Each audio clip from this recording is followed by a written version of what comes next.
Hello friend, welcome to my channel. हम discussion कर रहे थे कि डार्विनवाद क्या है, लेमार्कवाद क्या है, नॉ डार्विनवाद क्या है। आज हम डिस्कशन करेंगे ह्यूगो डी ब्रीज का उत्परिवर्तनवाद। तो ये हालैंड के जीव वैज्ञानिक थे। 1901 में उत्परिवर्तन म्यूटेशनिज्म प्रस्तुत किया था।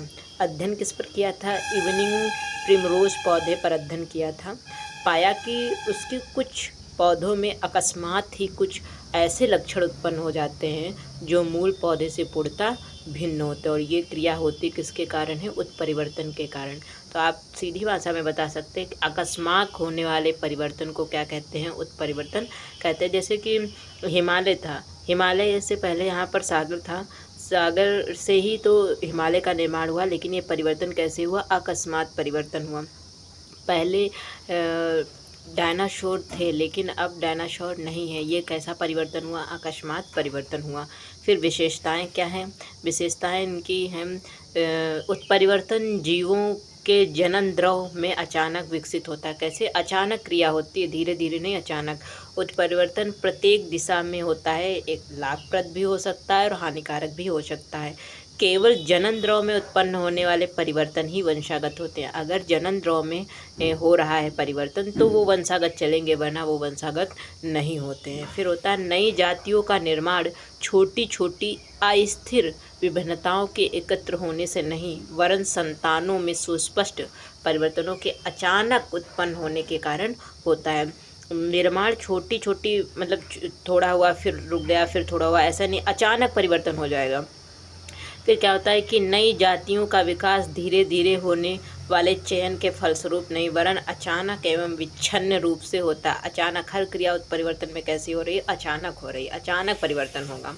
फिर सन 1909 में मार्गन साहब आए। उन्होंने ड्रोसोफिला, एक फल मक्खी है, उस पर अध्ययन किया और पाया कि लाल आँख वाली जो मक्खियाँ थीं, अचानक कुछ श्वेत आँख वाली मक्खियाँ होने लगी। तो ये मक्खियों में होने वाला परिवर्तन था।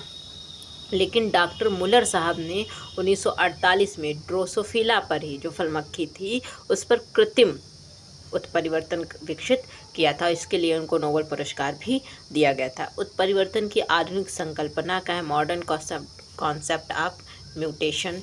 क्या है कि जीवों के आनुवंशिक पदार्थ या जीन की संरचना में होने वाले परिवर्तन को क्या कहते हैं? उत्परिवर्तन कहते हैं।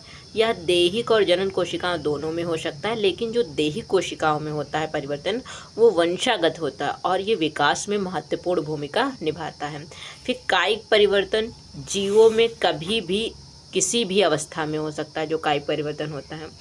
किंतु जननीय परिवर्तन जो होता है वो केवल लैंगिक, जैसे कि मानव अंगों में कोशिकाओं युग्मकों के परिपक्वन तथा परिपक्व युग्मों में होता है। फिर उत्परिवर्तन प्रभावी और प्रभावी दोनों प्रकार से होता है। प्रभावी जो होता है वो तुरंत अभिव्यक्त हो जाता है, लेकिन जो अप्रभावी होता है वो सबसे घातक होता है, सबसे खतरनाक होता है। वो धीरे दिखाई नहीं देता, लेकिन वो परिवर्तन हो जाता है। फिर उत्परिवर्तन दिशात्मक नहीं होता है तथा ये शरीर के किसी भी अंग एवं लक्षण को प्रभावित कर सकता है। ज़रूरी नहीं कि हमारे पूरे शरीर में, पहले सिर से हो, फिर गले से, फिर पेट से, कहीं से भी हो सकता है, कोई दिशा नहीं होती है। फिर उत्परिवर्तन अकस्मात व स्वतः विकसित होता है। कैसे होता है? अकस्मात व स्वतः विकसित होता है, किंतु विकिरण या रासायनिक पदार्थों का म्यूटेशन तथा वातावरण द्वारा भी परिवर्तनों को उत्पन्न किया जा सकता है। किसके द्वारा? विकिरण हो या रासायनिक पदार्थ हो, उनके द्वारा भी उत्परिवर्तन को विकसित किया जा सकता है वातावरण में। Thank you for watching. ये चैप्टर आपका फिनिश हो गया। अगले चैप्टर के बाद में डिस्कशन करेंगे। Like, subscribe, comment.